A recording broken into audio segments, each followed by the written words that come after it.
BuzzBoosterTV. I'm Shahar. And I'm Nash. And today we've got some awesome guests, friends of ours. I'm Bob the teacher. I'm Therese Sparby. Yes. Before we start, tell me what you do so everybody knows. I'm a business consultant and marketing trainer. And he's good. And he's very good. I'm a radical living and leadership coach. And Yes. she's good too. Very good. So we were talking today about business, right? We just met here in Vegas That's for all we another do. convention, and we were chatting about how our business is doing.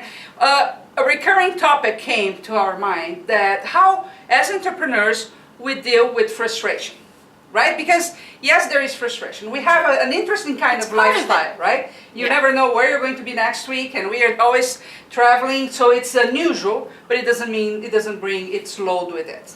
So let's talk about frustration. Where should we start? Awesome. Wait, before that, Shahar, I feel like Before we that. need to share what just happened to us when we were at the store. Oh, the geocaching episode. Oh, that was, Geocaching yeah, it's episode. very Yes. interesting. 5-0. So we were geocaching close to a store, right? Yep. And we got our geocache and we signed and we went actually shopping for clothes. What Just for happens? a second. Yes. And what happens when we're getting out? Two Las Vegas, Nevada police We're came looking in, for us. looking for us To arrest us. for drug dealing in the parking lot. Because the geocache was in a little pill bottle, Yeah. and someone in the parking lot Muggles. saw us. Yeah, we call them muggles. They saw us getting it from a lamppost and putting it back in there, and they thought that we were dealing drugs. Yes, that was very scary. No, that was fun.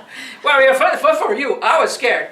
So for the first time, we almost got arrested because of geocaching. We didn't get almost arrested. No, they were nice. They knew It was a brush with the law. Yes, let's say that.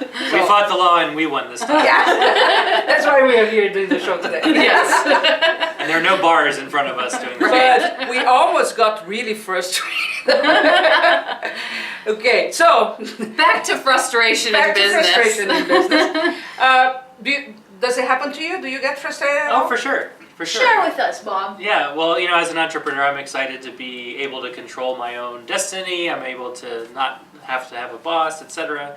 And so that's a really liberating type of experience. But by the same token, I'm in charge of everything about my business, which means the decisions to do a project, to go on a trip like this, to speak at a conference, to write a book, to sell a program, to take on a client, to fire a client, whatever, it's all up to me. So one area that I get frustrated in is in predicting the success of a program. You know, I've had a lot of success and I've had a lot of bombs. And at the end of the day, more successes than bombs makes for a profitable business. So that's awesome. But I get my spreadsheet out. I get Excel open. I type in the program levels, the prices that people will pay, how many people I'll sell, how many people will it take for me to get that number of people to convert, and I want, you know, something that is going to be a real big hit. And then I have the clear winner. You know, I've maybe surveyed my readers. I've had the opportunity to ask them questions of what do you really want, and they tell me what they want or what I want to hear. I'm not quite sure. Sometimes it's more what I want to hear, right? That's actually a good point, because at one side, you're actually taking as much guesswork out of the picture as possible. Yep. And as an entrepreneur, you could not succeed if you didn't go into numbers a little bit, possibilities and things like that, even though many entrepreneurs don't like numbers, but we have to get used to that, right? At the same time, a very good point with the survey, because people tend to tell us what they think we want to hear. So it's actually very difficult to get real data from that, Right. and even big companies understand that now, and Yeah. that's one reason they go into neuromarketing very often, Right. because we have to figure out in other ways, like measuring how their brainwaves are going in order to have a real answer. But despite that, the fact is that when you're trying to launch a product, you are doing a lot like spreadsheet and numbers and possibilities way before you even launch. It's just not like, oh, I like this title, and go with it, right? Right. And I used to be a high school history teacher, right? Yeah. So I used to make quizzes and tests and stuff, so I know how to write questions, but usually it was questions designed to get a particular answer. And sometimes I still have that challenge when I make a survey, because I want maybe a particular answer to come out of it. So I have to be aware of that frustration, that I may get what I wanted more than what my customers wanted. So at the end of the day, I make my best guess, so what my program should be, and then I launch it, and crickets on occasion. Crickets. Nobody is clicking the buy button. Nobody is asking for more details. Nobody is immediately jumping on and saying, yes, I want this. And then Is my payment button broken? is my payment exactly? Well, that's the frustration, because then, the part of my job as a take action, revise later kind of an entrepreneur is I put the button on and then let the sales be part of my testing before I roll it out to a larger group. So that's one component. Does it actually work? When it does work, why isn't it working fast enough? Why aren't everybody buying this right now? It's a hot deal. It's a rockin' deal. Some of my best training is going to happen from this program, whatever the situation may be. But on occasion, still, there might be crickets. So when that happens, what is your first reaction? I mean, do you just sit in front of the computer and ask what's wrong with you, or do you go and get No, you drugged? test the button like 3 Yeah, or you 4 test times. and the merchant account and see that everything is okay. But what do you do next? Do you get dragged? Yeah. Do you try to jump from the window? Well, over 7 years, it's been different each time that it's happened, right? So early on, it was, well, forget it. I just picked the wrong program, forget about it, I'm just going to Let's go move on. and do a different program. And it might have been like 3 hours of having the button live and no sales, and I'm willing to give up on it. And you shared it with 10 people. And I shared it with 10 people, and I posted it on social media, and lo and behold, nobody bought. So why did I bother? That luckily that's a rare thing. More likely is the case that I go ahead and try to figure out, what is it about my sales page is not working? So, not the technical part, but is my headline ridiculous? Did I have a video? Is the video buffering and not playing? Is the sound bad? There's other technical things or copywriting things that could be a problem. I think that's a good point, because I think social media has a lot to do with this, where nowadays, you'll launch something and you won't get a response, and then you think, oh, this isn't working, this is a bad business idea, or whatever it is, and you're relying it solely on the traction that you got in social media. But the fact is, you can't base your entire business, the success or failure of your business, based on a few people that might have liked it on Facebook or clicked on that link. That's just not enough. And I think a lot of times business owners nowadays, they give up too quickly because they don't get that traction and they just give up. Yeah. And a minor tweak sometimes as the title Yeah. could change everything Maybe as well. it's the copy, the title, the price point. Maybe I just reached 10 people, Not enough. Right, exactly. And then sometimes it's the situation where I've got what I think is a good, compelling headline. I've tweaked it as much as I can. The video looks good to me. The buy button looks good to me. And then I still kind of twiddle my thumbs. And I may go a few hours, few days, then just kind of festering in this, why aren't people buying? And what I've discovered over time, really with coaching and with interacting with different people and being in this for a long time, is as soon as I ask for help from other people, then I start to get over that frustration very quickly. So for example, I may be able to say to Facebook, hey, would you take a look at this page and tell me what you see? Not even asking them to buy anything, right? But just from a standpoint of, hey, I've got some social capital. Often, right? Yeah, I'm like, hey, take a look at this page, tell me what you think, give me some feedback. And I'll get the feedback of, hey, you've got this spelling mistake, or your headline is like neon red instead of brick red, or whatever the case is. And sometimes it's just, this looks like a lame offer. Like, what are you really offering? What are you really selling? Because I'm not getting that, right? I'm getting a bunch of, features and stuff, but not a compelling reason why to do it. So asking for help from your community, from my community, has been really successful. But more importantly, it's accountability partners and mentors, like going to people who have, legitimate experience in the areas that I'm marketing my business Qualified within. people. Qualified people, not the blind, Leading the blind. Not your Yes. neighbor, Not your the cousin. neighbor, not the family who, has a restaurant and I'm selling stuff about mind mapping. Like there's a disconnect, obviously, of where their expertise is and whether I can trust their judgment for why that offer's not selling. And being able to say, hey, something that I'm doing isn't perfect right now, and I'm able to be now, 7 years into this, confident that I can be wrong and ask for help. That took me a long time to figure I'm curious, that out. like, are there times where that doesn't happen still? Oh, sure. Yeah. Okay, so like, what is the thought that runs, or what happens when you first, like, how do you figure out that you're stuck and you need help? That's a good one. When you don't have sales. No. No, that's See, actually but you not that. cannot have sales and sit there for days, Yeah. Yeah.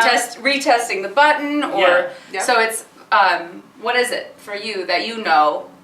Oh my gosh, I need to reach out. Yeah, typically it's a few bruises on the forehead, butting up against the wall, trying to figure it out on my own.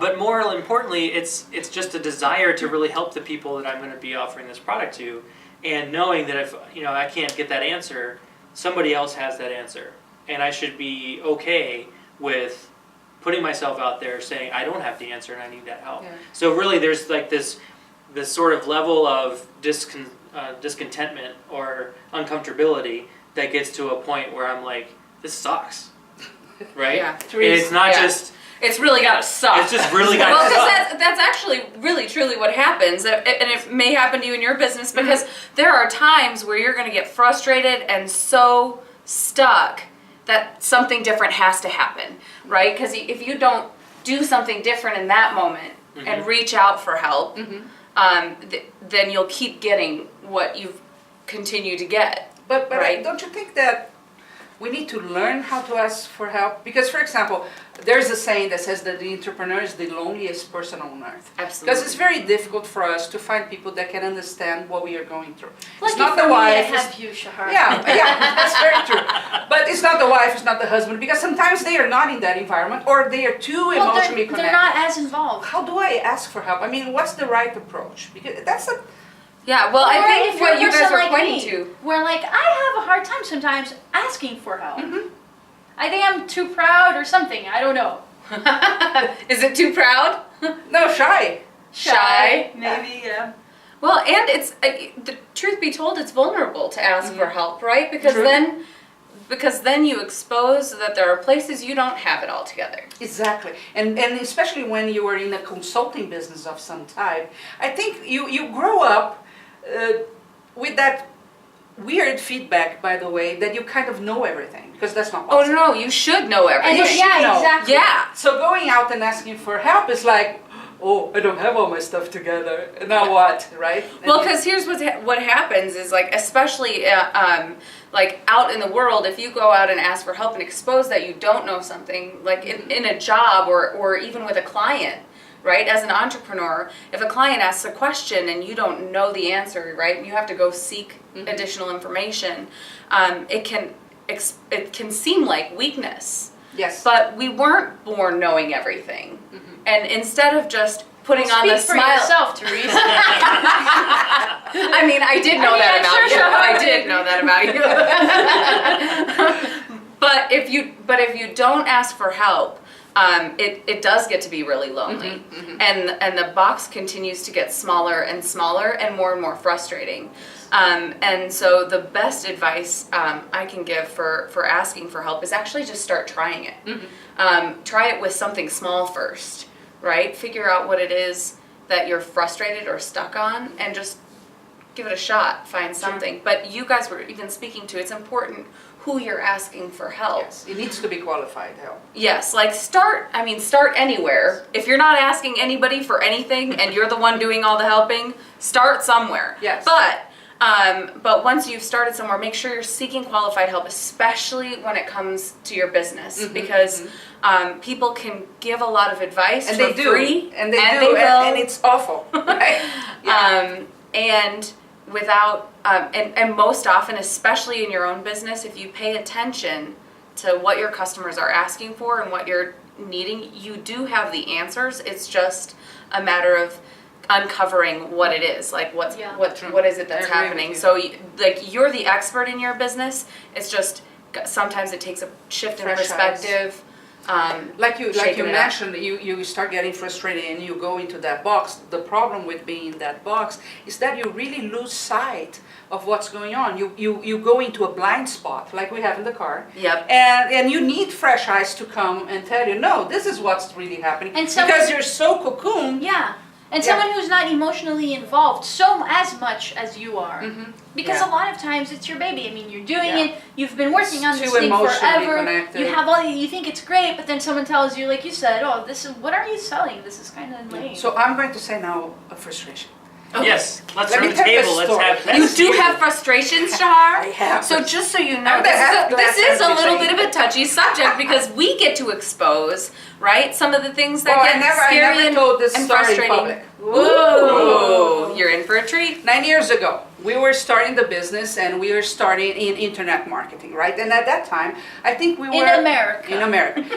We were one of the very few women in that market, right? Yes. And it was not easy to get into the market and being on stage and things like that because there were no women there. So there was some...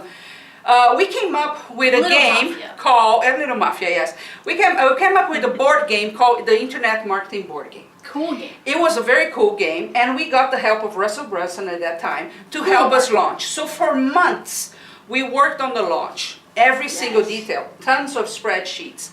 Travel to events to get the joint venture partners. Yeah, we traveled for months to get the joint venture partners. We had, I think, 3 merchant accounts, everything that could go wrong. I'm the half-empty glass kind of person. She is. So every single... More like totally empty. Every single thing that could go wrong, we took care of it before it would happen, right? And we had about 64 joint venture partners, all big marketers in the industry. So came the day, and I had partners because there was a company that did the board game for us, right? We were all partners. Come the day, we are ready for the launch, and I really thought this is my chance in life to change everything. break into the and internet to break marketing. into it and go from there, right? So it was very important to us. So we launched, and nothing happened. The whole day. Nothing, And then we get a nothing call happened. from Russell Brunson. No. There were 2 people that start promoting, 2 people of 64 start promoting, and we sold maybe 1 here and there. The next day, Russell calls and he asks me, so, how much are you converting per hour? And I told him, define hour. Because I think we sold 2 or 3 Right? I think In even one 24 of his hours. questions. in 24 hours, I think right? one of his questions was even like, how many are you selling per minute? Yeah, it was something like that, Right, right? what? It was, and it was the time that every launch would generate a lot of money because everything was new, right? Well, he started promoting and we started selling some, but it was very frustrating. The whole thing was very, very, very frustrating. And I remember sitting in front of the computer and thinking, should I jump through the window, but I don't live very high? Or should I go and smash my car someplace? Because that frustration was really overwhelming. Yeah. You fast forward a few days, Sean Collins from Affiliate Marketing, he blogged about it. He never saw Affiliate Summit. He never saw the game. And he blogged bad about the game and why it wouldn't work. Newbies doing And at it the or time, something. I remember looking at the blog post and saying, well, now I'm done. I didn't even start in internet marketing. I'm done already. But something interesting happened. We start selling. We start selling, and then we start selling. Some people that had the game start talking, no, the game is actually cool, whatever. And we sold, it was very close to Christmas, so we did sold out for that first time. But it's still the frustration was there forever. And for many years, I avoided doing any type of joint ventures because, you know, with we really worked, what, 6 months or so? Yeah, it Very was a heavily long into time. putting everything together. It was supposed to work. So people would ask me for joint ventures, and I would think, go get a hike. You know, never gonna happen. And I could not put that out. So that was a big frustration. It was so difficult. We got over that, but it took a very long time. So what were some of the components that helped you get over that frustration? Time. Time. You know, there was a lot of anger during a lot of time because after all, I had been to the events, I talked face to face, I gave, the People board who game was said- very expensive to manufacture. People who committed and helping and Yeah. promoting who never really did their share of the work. Yeah. That was Yeah. very frustrating. I bet has that ever happened to you where you're Oh, like, sure. people are on board and they're Yeah. gonna do something and then they don't Do it. do what they say they're gonna do? Well, most Yeah. of the time, but now I'm used to that.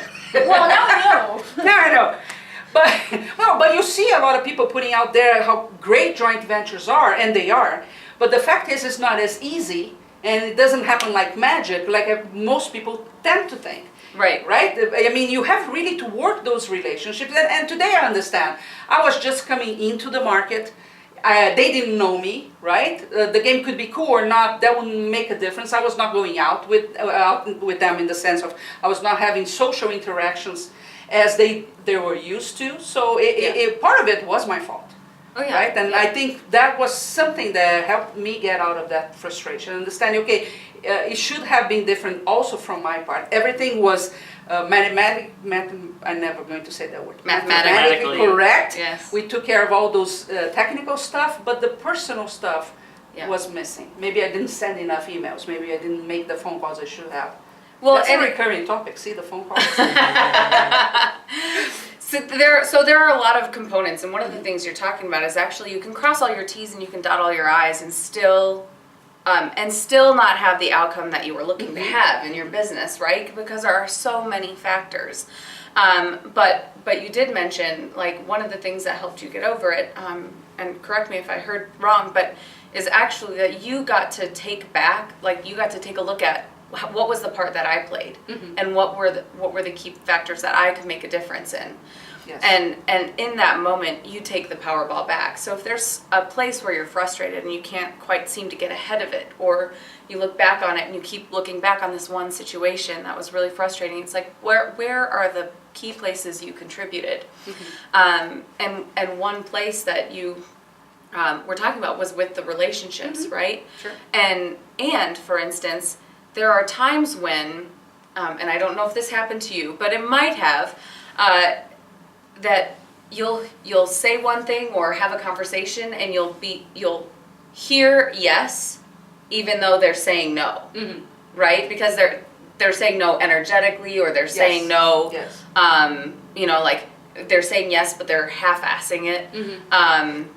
Or to be nice. Right, or just to be nice, and you can, like, but you get the yes, so you feel good about it, even though you kind of know in the back of your mind that it was not a full commitment. And so now I'm wondering, are there ways that do you work with joint ventures now? Every now and then. But not as often as... It's not my main focus. Okay. It's not. I'm just wondering, so when you work with joint ventures now, do you have different things that you do with your joint ventures to set up your partnership differently? Yeah, today, most of them are people that I really know, right? Which makes things a lot easier. And yes, today I know how to read them a lot better. I think at that time, it was just like, it was me here and this big internet marketers there. Yeah. I couldn't see the reality at that point. So today is a different ballgame. But you're totally right. And what you said about you take back the power, I think the moment we stop complaining what the outside did to us, it's like the little kid that knocks the foot on the chair and bad chair.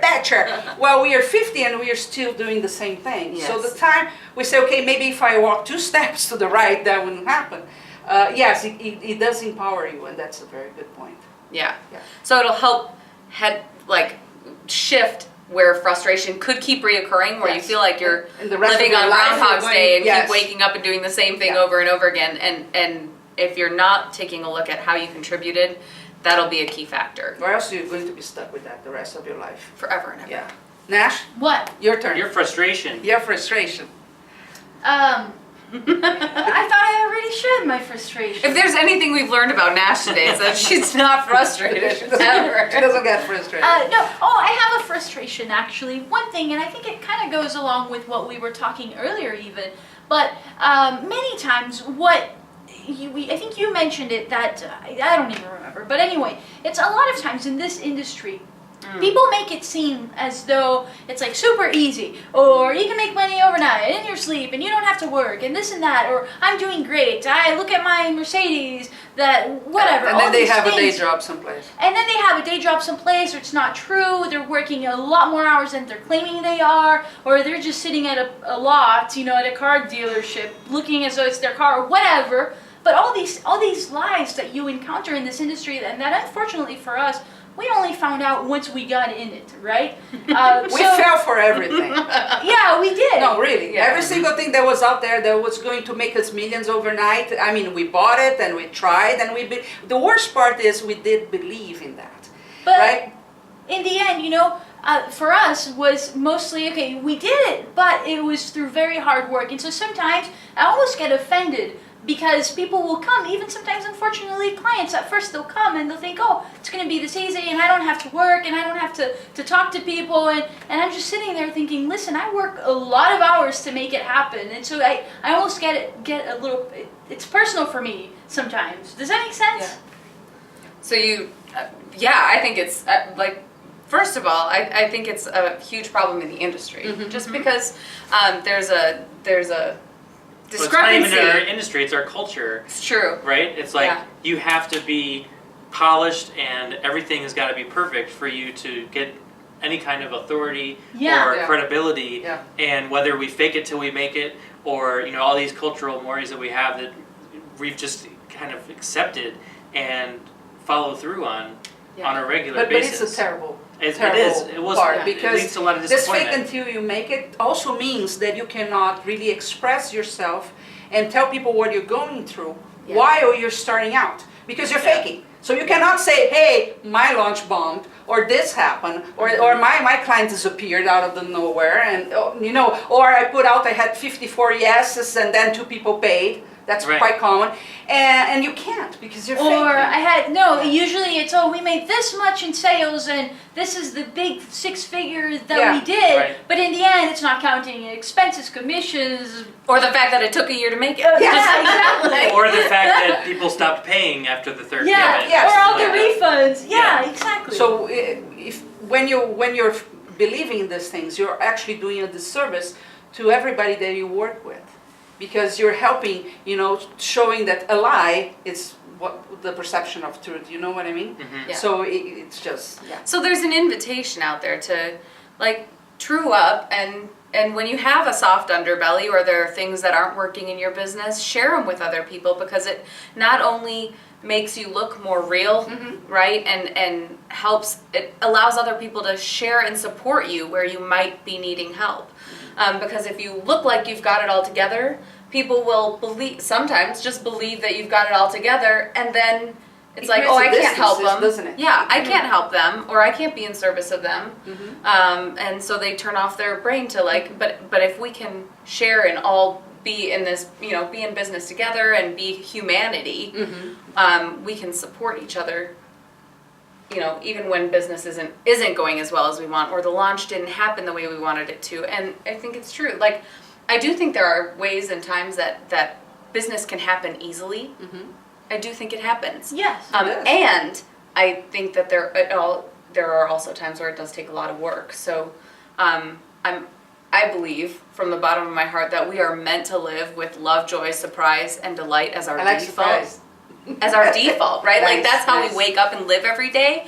So Almost getting I'm not a arrested. huge proponent of having to work hard, but Yeah. I do know that because it's the way we've been conditioned, sometimes it does seem like, hey, in order to get there, I have to work really hard. So I think it happens both ways. Yeah. Success in business can happen easily, and it can be challenging. Or working hard doesn't have to mean that it was hard work or Yes. Right. frustrating Right. or But there is work. But it's Yes, not but just, it- hey, but I'm it- going to publish you don't a just page kick back and millions. yes, Yeah. yes. You don't just kick back and it happens. yeah, Right. exactly. I really liked the point you made about having the ability to open up and ask for some help in a specific area. So we're at a conference right now. We met at events a couple of years ago, and the number one question that gets asked at any of these events is, "Oh, hey, how's business?" Yeah. Right? Yeah. How's it going? Any It's like the networking first- event? It's like the first question, and everybody's default response is, "Pretty Fantastic. good, pretty good, It's fantastic, great." everything's good." And then we drop it, right? Yeah. And the reality is, the alternate in my mind is usually, I either tell them business is good or it sucks, because there's no middle ground. The reality is, But I there may should have be, right? Like, exactly What are the challenges? you're going because to- I may feel that if I say things suck, people will say He's I don't not want to doing talk well. to him Yeah. anymore. Yeah. And bigger problem is my initial thought is if I tell them that things are bad, they're going to want to avoid digging deeper into what's actually going on. So they'll cut the conversation short because they'll feel uncomfortable, right? They'll want to move on to something happier. But that's and that's whatever, a right? stupid reaction. It's a very right? stupid reaction, and it's a stupid thought of me Yes. if I go into a conversation like that, I've realized, and instead I can say, you know what, I'm disappointed in my business in one area, or Good. in this area. That's awesome, actually. Because Really then good. I can entertain the Uh-huh. idea that you know someone or know an idea that can help me. Yeah. So if I say, somebody says, hey, how's business? And I say, pretty good, but in this one area, I'm having a hard time converting my sales letter. Or I'm having a hard time keeping motivated on Friday afternoons when there's just that little bit left of work to do in the week. How do you handle that? Like if I take that on as a way to operate in that conversation, I get such a rich relationship built up, and that talks about what you were talking about with the relationships. But if otherwise, I just everything's great and rosy, I don't get any help, No. and I continue myself to perpetuate the lie, right? And frustrate yourself. Frustrate because you myself. keep thinking how everybody else's life is so fantastic and mine is not. Plus, Right. the fact is, people like us, we are on the road quite a bit, and we live in different clusters. Our networking is different. You know people I don't know, and vice versa. Well, when you're sharing with me challenges that you're going through, and I'm sharing with you challenges I'm going through, you have different It's so feedbacks from the helpful. industry itself. Yeah. Because, I cannot know what's going on in one industry as a whole all the time. It's impossible, right? But I have some information. You have some information. When we crisscross on a transparent way, well, then I say, okay, maybe I should go move this route, or maybe I should reinvent myself, or whatever's the next thing. Yep. Yeah, that's excellent. We went so deep. Yeah. I think I need water now. Woo! Yeah, we wanted to get together and talk to you about this because we hear a lot about being transparent in business and in social media, but transparent also means being real. Talking about things that are also difficult to talk. Everybody knows that you might be a fantastic coach and you may help tons or thousands of people, but you have your bad days and you have your challenges, and by sharing them, you're actually helping people because then they will know what to do. And yourself. Like with the feedback that we got here today. Fantastic. Thank you very much. Thanks for being Thanks, here, guys. you guys. Don't forget, share, like, Yes. comment, We love it and when you do. subscribe. That's right. We'll see you next time. See you next time.